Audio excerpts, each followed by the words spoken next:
Dentro de las noticias internacionales tenemos dos importantes. Una de ellas son las elecciones legislativas que van a tener lugar hoy en Turquía.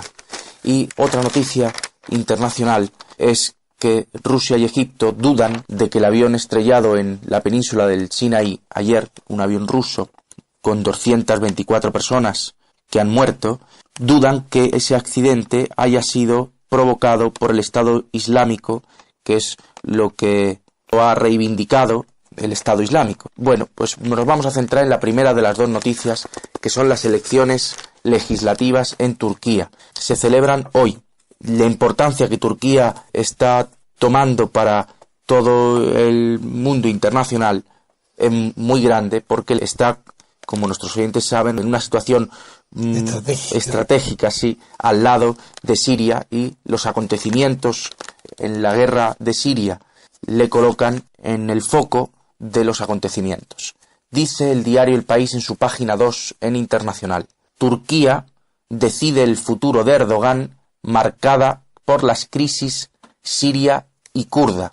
Los turcos votan hoy por segunda vez en 5 meses sobre el futuro del presidente Erdogan. Está en juego la recuperación de la mayoría absoluta que el Partido de la Justicia y el Desarrollo, que es el partido de Erdogan, las siglas es AKP, es un partido islamista de Erdogan. Está en juego la recuperación de la mayoría absoluta que el Partido de la Justicia y el Desarrollo, el AKP islamista, fundado por el mandatario, perdió por primera vez en 13 años, perdió en las últimas elecciones.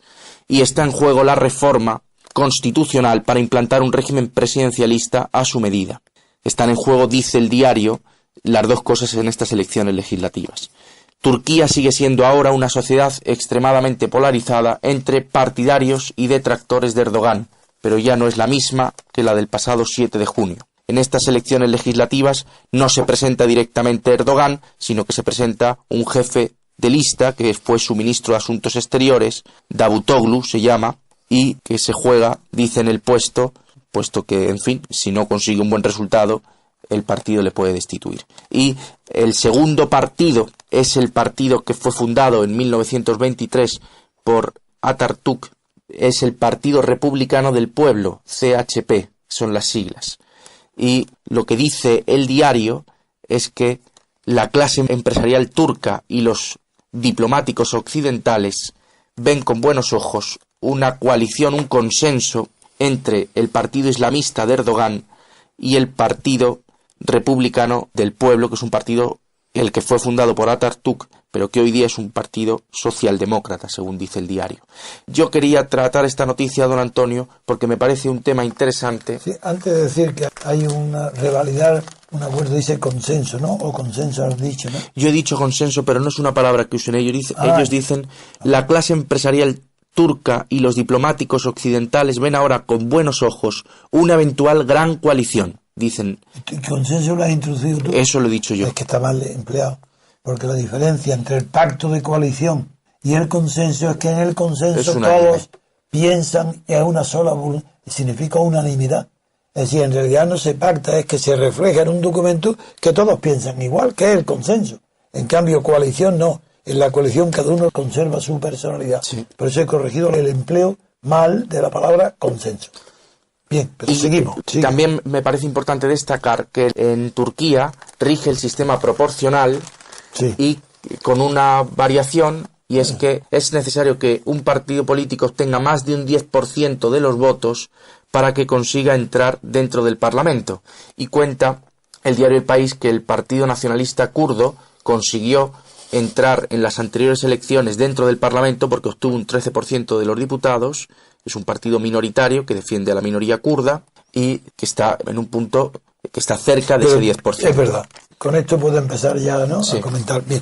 Por el último extremo que has mencionado, que es el kurdo, el problema kurdo dentro de Turquía es infinitamente más grave que el 10% o el 13% que de los votos. Porque la guerra siria y toda la tradición de Turquía con el pueblo kurdo y los antecedentes históricos hace que tenga una importancia permanente siempre las reivindicaciones de los kurdos. Hecha esa advertencia, paso ya directamente a comentar el significado político interno de las elecciones turcas, no en el exterior.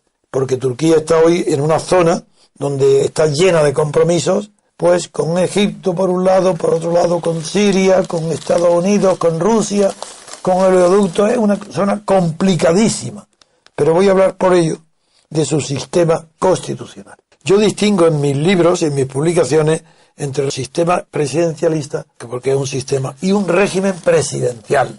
El régimen presidencial es el que inventó e inauguró el general de Gaulle, porque su personalidad era tan fuerte en Francia que cuando los acontecimientos de Algeria provocaron la crisis absoluta e irreversible de la Cuarta República, que era parlamentaria, pues el general de Gaulle dio un golpe de Estado, verdadero golpe de Estado, y fruto de ese golpe de Estado individual surgió la Quinta República Francesa, la actual, donde no es un sistema presidencialista como el americano, ya que hay una bicefalia, hay un reparto de poder ejecutivo, cuidado, entre el Parlamento y el propio poder ejecutivo, el gobierno. El poder ejecutivo en Francia, imitado después por Portugal y por Turquía, por eso hablo de él, porque el régimen turco, como el portugués, se hicieron bajo la influencia de la constitución diseñada por el general de Gaulle, sin darse cuenta los portugueses ni los kurdos que el general de Gaulle interpretó perfectamente el momento francés de desmoralización y derrotismo del sistema parlamentario e impuso su propia personalidad.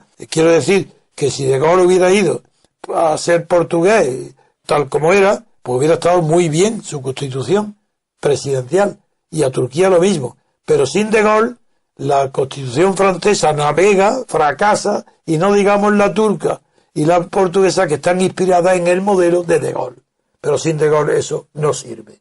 Bien, vamos ahora a ver en qué consiste la diferencia entre un sistema presidencialista y un sistema presidencial. Fundamentalmente son dos. Una, los propios poderes del presidente de la República, que son limitados. A diferencia de Gaulle, que se reservó bastante poder, porque en realidad se reservó la política exterior.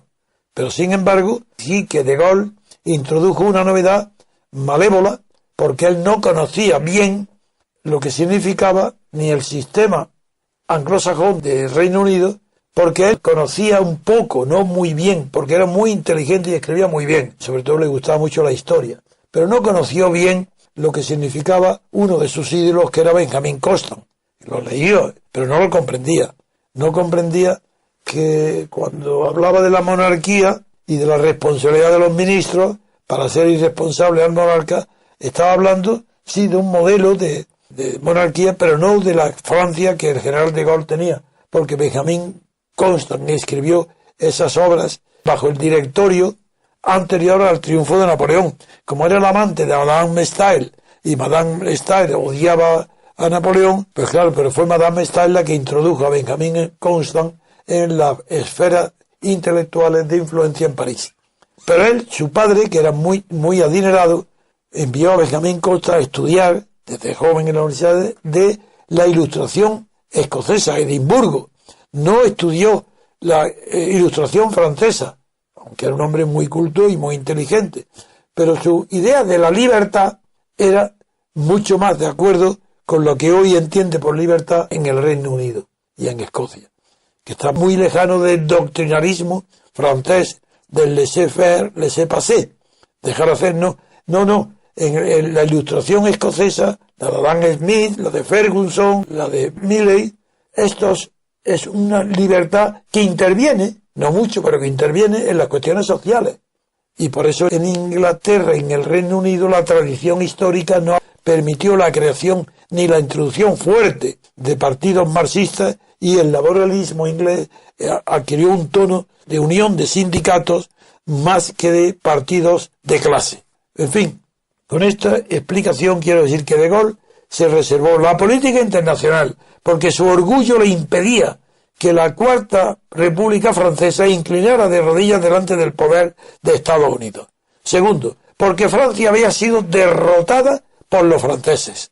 Vichy, Pétain, era obra de los franceses. Claro que los alemanes dominaron la frontera y pasaron con una facilidad enorme todas las defensas de Francia, de línea Sigfrido, Maginot, todas esas antiguas, y de Gaulle había ya como militar destacado por la preparación de la Armada para guerra de movimiento, no de parapetos ni de trincheras, ni de líneas Maginot.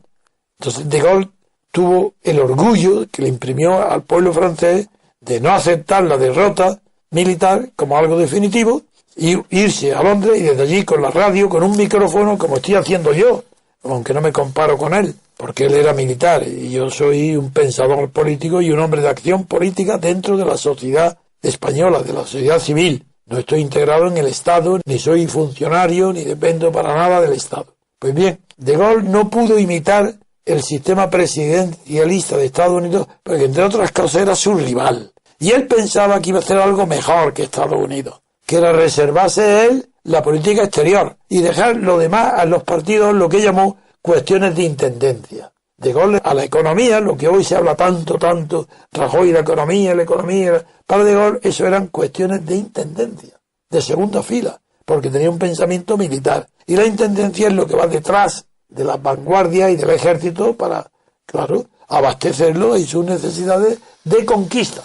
Bueno, esto motivó que, además de reservarse la política exterior, hizo otra cosa, esa mucho peor, y es que, impresionado y no liberado del todo del sistema parlamentario francés, bajo el que él había crecido y vivido, pues no quiso prescindir por completo del sistema parlamentario. ¿Y qué hizo? Pues subordinar él mismo su propio poder ejecutivo para designar gobierno, someterlo a una moción de confianza del Parlamento francés. Esa es la diferencia entre un presidencialismo como el de Estados Unidos, donde el presidente hay una separación absoluta de poderes, radical. De un lado el poder ejecutivo, de otro el poder legislativo.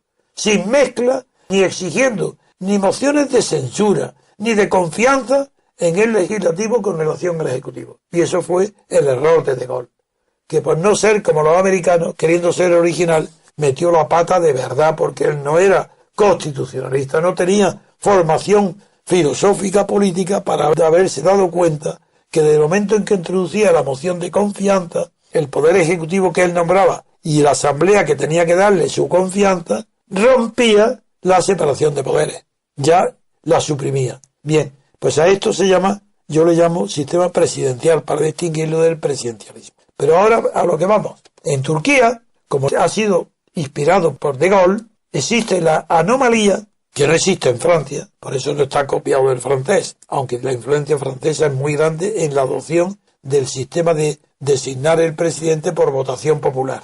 Y Erdogan fue elegido en primera vuelta con el 52% de los votos, presidente, jefe del Estado, presidente del gobierno, en el año 2014. Pero la anomalía que no está en Francia es que el sistema electoral francés es representativo.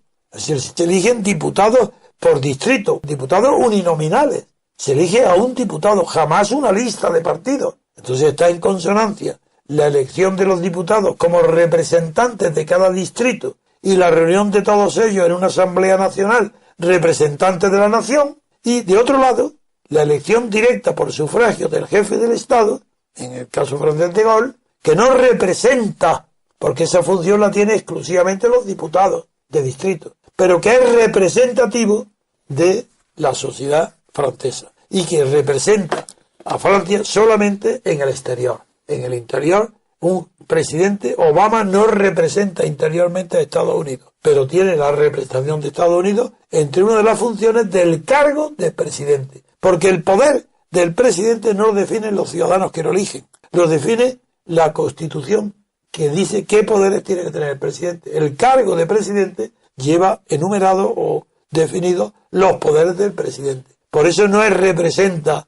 al ciudadano que lo vota, porque el presidente no puede tener los poderes que el ciudadano le otorgue. Para eso hay una Constitución que dice cargo de presidente, funciones, poderes, esos los tiene, y para ello se elige la persona mejor preparada, a juicio del votante, para desarrollar el cargo, las funciones que la Constitución le atribuye al presidente, pero no las que le dé el elector, a cambio de lo que pasa con el diputado, que no tiene más poder que los que le dé el elector. Por eso la elección de un diputado puede ser revocada, porque si no cumple las instrucciones que le da el elector, ha incumplido el mandato imperativo de la representación. Y la representación exige subyacente un poder, igual que un poder notarial lo exige cualquier contrato donde no esté presente las dos partes y uno de ellos esté ausente o los dos. Se hacen entonces con un poder de representación. Pues eso es lo mismo en la política.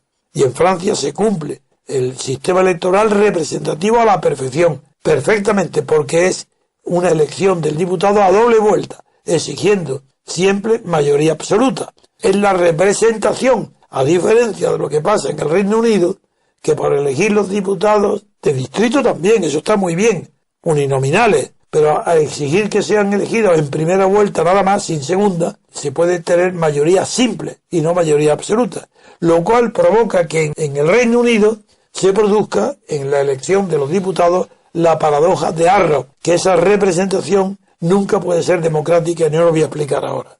Pero a lo que voy a centrarme en Turquía. En Turquía está la contradicción de que Erdogan se preparó en el año 2014 una mayoría suficiente, como de Gaulle hizo con el golpe de Estado, para él hacerse elegir presidente. Muy bien, de acuerdo, jefe del Estado, presidente. De un Estado definido como laico, por la reforma de Kemal Atatürk, a la que se ha referido antes Adrián. El Estado es laico, pero el jefe del Estado pertenece a un partido islamista, que es Erdogan. Y Erdogan tiene poderes directos del pueblo, tiene muchísimo poder. En cambio, tiene un parlamento que es un guirigay como el español, que no tiene poder sustantivo, porque allí no están elegidos los diputados por el pueblo, sino designados a dedo por los jefes de partido como en España, exactamente igual. Y eso es una contradicción, porque hay un desequilibrio entre el gran poder que tiene de verdad Erdogan como jefe del Estado y presidente de la República, y la poca poder que tiene el Parlamento, que es fruto de los acuerdos, desacuerdos, de las peleas